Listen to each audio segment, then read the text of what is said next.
సినిమాల్లోనే కాదు రాజకీయాల్లో నందమూరి బాలకృష్ణ పేరే బ్రాండ్. అన్నగారి నటన, రాజకీయ వారసుడిగా బాలయ్య స్టెప్పులే సపరేట్. హిందూపురం ఎమ్మెల్యేగా హ్యాట్రిక్ విజయం సాధించిన ఏనాడు ఏ పదవి ఆశించలేదు. అయితే ఉన్నట్టుండి బాలయ్యకు మంత్రి పదవి ఇవ్వాల్సిందేనని ఆయన ఫ్యాన్స్ చేస్తున్న డిమాండ్ వెనుక మర్మమేమిటి?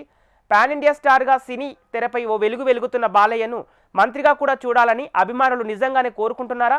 ఇంతకీ మంత్రి పదవిపై బాలయ్య మనసు పడ్డారా? ఫ్యాన్స్ కోరుకుంటున్నారా? అధిష్టానమే బాలయ్యకు ఆ ఆఫర్ ఇవ్వనుందా? మొత్తం మీద బాలయ్యకు మంత్రి పదవి అన్న వార్తల వెనుక నిజమెంత? Watch the story.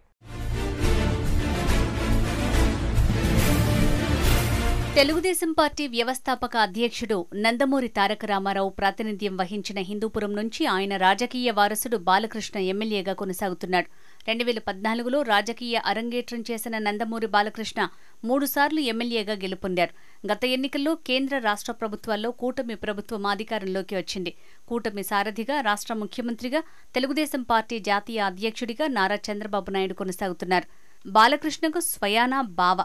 ప్రభుత్వంలో కీలక మంత్రిగా ఆయన సొంత అల్లుడు. టీడీపీ జాతీయ కార్యదర్శి నారా లోకేష్ ఐటీ, హెచ్ఆర్డీ మంత్రిగా ఉన్నారు. సుమారు 11 ఏళ్లకు పైగా ప్రత్యక్ష రాజకీయాల్లో ఉన్న బాలకృష్ణ ఏనాడు పార్టీలో గాని, ప్రభుత్వంలో గాని పదవులు కావాలని అడిగిన దాఖలాలు లేవు. ఆయన అభిమానులు, బంధువులు కూడా ఏనాడు పదవులు కావాలని డిమాండ్ చేయలేరు. ప్రభుత్వంలో ఉన్నా, ప్రతిపక్షంలో ఉన్నా ఎమ్మెల్యేగా తన వంతు నియోజకవర్గంలో పనిచేసుకుంటూ వెళ్లటమే ఆయనకి తెలుసు. హిందూపురం నియోజకవర్గ అభివృద్ధి కోసం స్వయంగా మంత్రుల వద్దకు వెళ్లి పనులపై చర్చించడం బాలకృష్ణకు పరిపాటిగా మారింది. నియోజకవర్గంలో అన్న ఎన్టీఆర్ చేపట్టిన కార్యక్రమాలు, ప్రజలకు చేసిన మేలు మరవకుండా ఆయన వారసుడిగా వాటిని కొనసాగిస్తూ అభివృద్ధి పనులు చేస్తూ వస్తున్నారు బాలయ్య. ఇటీవల నియోజకవర్గ పర్యటనకు వచ్చిన ఎమ్మెల్యేకు ఆయన అభిమానులు ఊహించని షాక్ ఇచ్చారు. తక్షణమే బాలయ్యకు మంత్రి పదవి ఇవ్వాలి అన్న డిమాండ్తో ఆయన కాన్వాయ్ని అడ్డుకుని నిరసన తెలిపారు. కిరికిరిలో సీసీ రోడ్డు ప్రారంభోత్సవానికి వచ్చిన ఎమ్మెల్యేను అడ్డుకుని నిరసన తెలిపారు. వెంటనే బాలకృష్ణకు మంత్రి పదవి కావాలని కోరారు. నిరసనల మధ్య ఆయన వారితో చర్చించి ముందుకు కదిలారు. బాలకృష్ణ కాన్వాయ్ ముందు అభిమానుల సంఘం నాయకులు ఆందోళనకు దిగటం వెనుక అనేక అంశాలు ఉన్నాయని ఆ పార్టీ నేతలు చెప్తున్నారు. అసెంబ్లీలో చిరంజీవి, జగన్ను కలిసిన విషయంపై బాలకృష్ణ చేసిన వ్యాఖ్యలు సినీ ఇండస్ట్రీతో పాటు రాజకీయంగా పెద్ద దుమారం రేపాయి. చిరంజీవి స్పందించడమే కాక మెగా అభిమానులు, పలువురు సినీ ప్రముఖులు నేరుగా బాలకృష్ణను విమర్శించారు. వైసీపీ నేతలు బాలయ్య మాటలపై పెద్ద ఎత్తున విమర్శలు చేశారు. వైసీపీ నేతల విమర్శలు సహా ఆయనపై మాట్లాడిన వారి మాటల్ని టీడీపీ నుంచి ఎవరూ ఖండించకపోవటం బాలయ్య అభిమానుల్ని బాధించిందట. అనంతరం ఎమ్మెల్యేలకు సీఎం చంద్రబాబు క్లాస్ తీసుకోవటం, అసెంబ్లీలో ఎమ్మెల్యేలు ఇష్టానుసారంగా మాట్లాడుతున్నారని మండిపడ్డారు.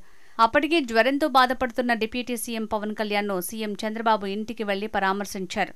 ఆ సందర్భంగా పలు రాజకీయ అంశాలు చర్చకు వచ్చాయట. ఇవన్నీ బాలయ్య అభిమానులకు మింగుడు పడటం లేదట. పవన్ కళ్యాణ్తో పాటు తమ నాయకుడిని మంత్రిగా చూడాలని కోరుకుంటున్నారట. ఇప్పటికే సినిమా రంగంలో ఓ రేంజ్కి చేరుకున్న బాలకృష్ణను రాజకీయాల్లోనూ ఆ రకంగా చూడాలని 3 సార్లు ఎమ్మెల్యేగా గెలిచిన వ్యక్తి కావడంతో మంత్రి పదవి కావాలని డిమాండ్ చేస్తున్నారట అభిమానులు. సినీ రంగంలో లాగా రాజకీయాల్లోనూ అన్నగారి వారసుడిగా ఆయనకు సముచిత స్థానం కావాలని కోరుకుంటున్నారట. హిందూపురం నుంచి ప్రాతినిధ్యం వహించిన అన్న ఎన్టీఆర్ ముఖ్యమంత్రిగా పనిచేశారు. ఆయన పెద్ద కొడుకు బాలయ్య సోదరుడు హరికృష్ణ కూడా మంత్రిగా చేశారు. వారి వారసత్వంగా హిందూపురం నుంచి ప్రాతినిధ్యం వహిస్తున్న బాలకృష్ణను మంత్రిగా చూడాలని ఆయన అభిమానులతో పాటు హిందూపురం ప్రజలు కోరుతున్నారట. భవిష్యత్తులో ఎమ్మెల్యే బాలకృష్ణకు రాజకీయంగా ప్రభుత్వంలో ఎలాంటి ప్రాధాన్యం ఉంటుందో, అభిమానుల కోరిక మేరకు కేబినెట్ బెర్త్ ఎప్పుడు దక్కనుందో చూడాలి మరి.